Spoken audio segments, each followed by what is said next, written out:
गर्भोपनिषद 108 उपनिषदों में से एक है तथा इसके रचिता पिप्पलाद महर्षि हैं। गर्भोपनिषद शारीरिक और आध्यात्मिक दोनों दृष्टिकोणों से भ्रूण का गर्भाधान और विकास से संबंधित है। गर्भ उपनिषद का अंतिम उद्देश्य साधक में सांसारिक जीवन के प्रति वैराग्य उत्पन्न करके उसे मोक्ष की ओर ले जाना है। आज हम आपको गर्भ उपनिषद की पूर्ण जानकारी देने वाले हैं।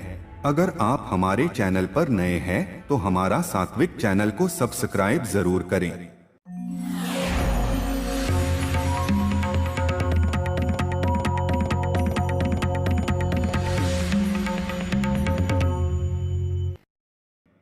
हमारा शरीर पंच महाभूतों से मिलकर बना है, जिसमें पृथ्वी जो कुछ भी ठोस है, जल जो कुछ भी तरल है, अग्नि जो शरीर की गर्मी है, वायु जो शरीर और उसके भीतर की सभी हलचलें हैं, आकाश जो वह स्थान जिसमें शरीर स्थित है और शरीर के अंदर की गुहाएं और नलियां स्थित है।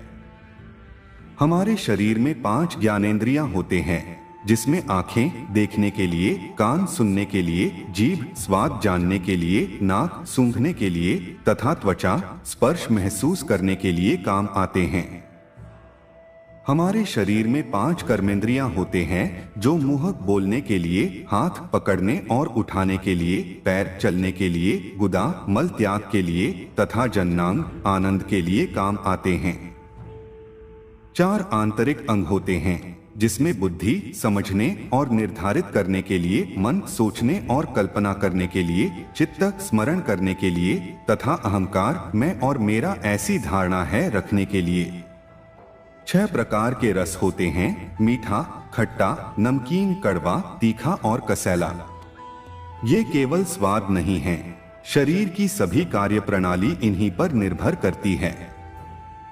उदाहरण के लिए शरीर में अधिक मिठास से मधुमेह होता है और बहुत अधिक तीखापन मुख में छालों का कारण बन सकता है। इसी के कारण शरीर को षडाश्रय अर्थात 6 पर आश्रित कहा गया है। शरीर की अवस्था में 6 परिवर्तन होते हैं, कोख में आविर्भाव, जन्म, वृद्धि, परिपक्व हो जाना, क्षय तथा मरण। शरीर में 6 चक्र होते हैं, मूलाधार चक्र, स्वाधिष्ठान चक्र, मणिपुर चक्र, अनाहत चक्र, विशुद्धि चक्र तथा आज्ञा चक्र। ये सभी शरीर के भीतर प्राण की गतिविधियों के केंद्र हैं।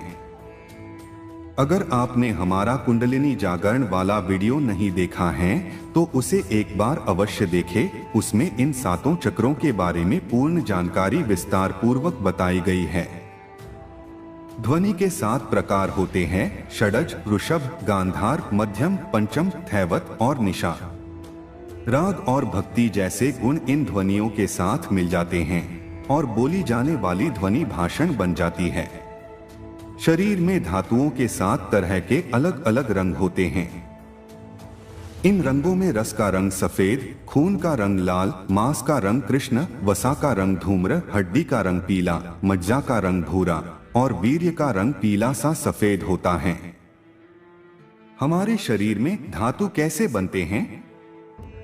सबसे पहले भोजन के रस से रक्त बनता है, इसके बाद रक्त से मांस, मांस से वसा, वसा से अस्थि, अस्थि से मज्जा, मज्जा से वीर्य। स्त्री पुरुष के मिलन के पश्चात नर मादा के प्रजनन पदार्थ मिलते हैं, जिसके बाद भ्रूण का निर्माण होता है, जो हृदय द्वारा नियंत्रित किया जाता है। गर्भ उपनिषद में गर्भधारण से लेकर जन्म तक सभी पड़ावों का वर्णन किया गया है। पहली रात में भ्रूण तरल होता है, 7 दिनों में यह बुलबुले जैसा हो जाता है, 15 दिनों में यह गोल बन जाता है, 1 महीने में यह दृढ़ हो जाता है, 2 महीने में सिर बन जाता है, 3 महीने में पैर बन जाते हैं, 4थे महीने में पेट और टखनों का निर्माण होता है, 5वें महीने में मेरुदंड और पीठ का निर्माण होता है, 6ठे महीने में चेहरा, नाक, आंख और कान बनते हैं, 7वें महीने में जीवात्मा शरीर में प्रवेश करती है, 8वें महीने तक सभी अंग पूर्ण रूप से विकसित हो जाते हैं। भ्रूण का लिंग निर्धारित कैसे होता है?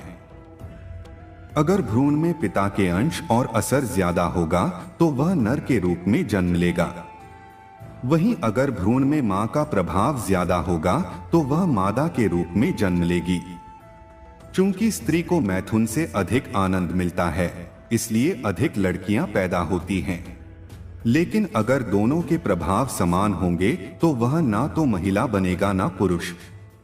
वह दोनों लिंगों को पूर्णतः अपना नहीं पाएगा और उसका जन्म किन्नर के रूप में होगा। यदि मैथुन के समय माता पिता को कोई चिंता या तनाव होता है तो दोषयुक्त बच्चे का जन्म होता है। इसके उदाहरण महाभारत में मिलते हैं। जब व्यास जी के समक्ष अंबिका ने डर के मारे अपनी आंखें बंद कर ली थी, तब उसका पुत्र धृतराष्ट्र अंधा पैदा हुए थे। और जब अंबालिका भय से पीली पड़ गई थी, तब उसका पुत्र पांडु रक्तहीन और बीमार पैदा हुए थे। यदि मैथुन सुखद और आनंदमय होता है तो बच्चे को पिता के सभी अच्छे गुण मिल जाएंगे।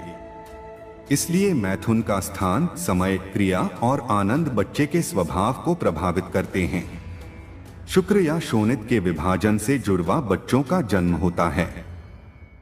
यदि शुक्र और शोणित में से केवल एक ही विभाजित होता है तो जुड़वा बच्चों का लिंग समान होगा, और यदि दोनों विभाजित हो जाते हैं तो असमान लिंग के जुड़वा बच्चे पैदा होते हैं।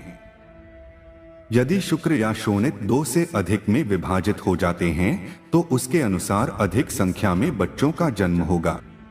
9वें महीने में पंचतत्वों से बना शरीर पूर्ण रूप से विकसित होता है तथा भ्रूण की ज्ञानेंद्रियों और बौद्धिकता का विकास होने लगता है। इसी दौरान भ्रूण को अपना पिछला जन्म और उसमें किए गए बुरे कृत्य याद आते हैं। गर्भ में रहते हुए भ्रूण ईश्वर से यह कहता है कि कई योनियां पार करने के बाद, विभिन्न प्रकार के खाद्य पदार्थों को खाने के बाद, कई बार मां का दूध पीने के बाद और कई बार मौत को झेलने के बाद मैं यह जन्म ले रहा हूं।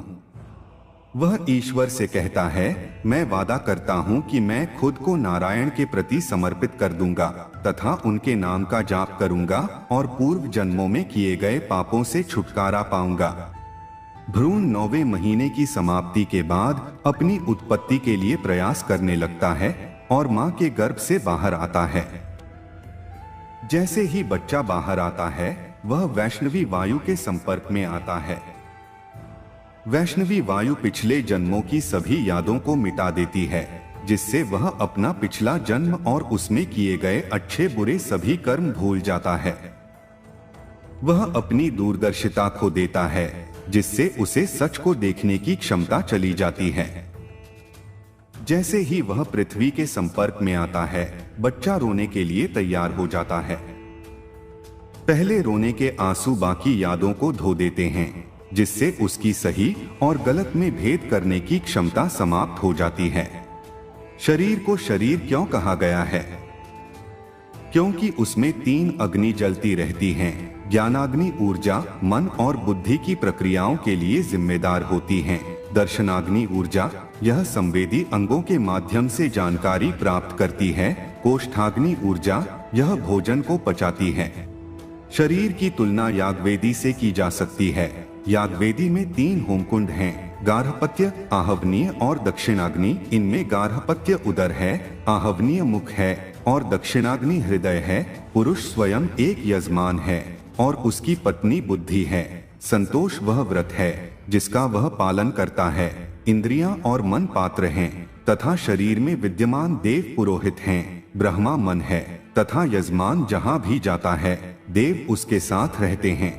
इच्छाएं अग्नि में चढ़ाए गए घी हैं। लोभ, क्रोध आदि यज्ञ के पशु हैं तथा यज्ञ की अवधि व्यक्ति का जीवन काल है।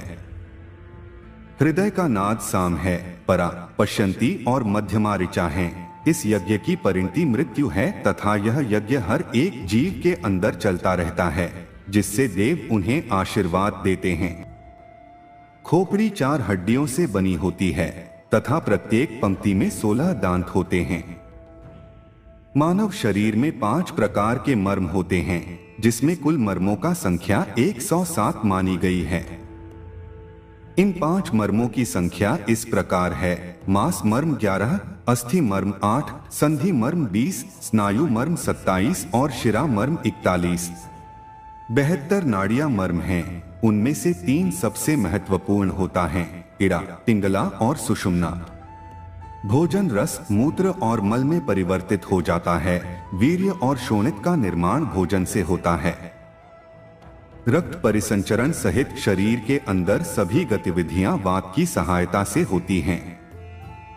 प्रारंभ में भ्रूण का प्राण आज्ञा चक्र पर होता है, परंतु जब वह प्रसव के लिए तैयार हो जाता है तब यह अनाहत चक्र में उतरकर स्थिर हो जाता है। 4.5 करोड़ बाल होते हैं। दिल का वजन 8 पल होता है। जीभ का वजन 12 पल होता है। शरीर में पित्त का वजन 1 प्रस्थ होता है। कफ का वजन 1 आढ़क होता है। मज्जा का वजन 2 प्रस्थ होता है तथा वीर्य का वजन 1 कुडव होता है।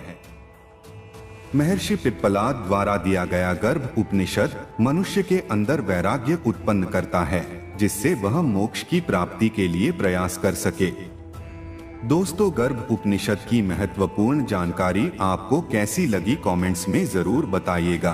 धन्यवाद।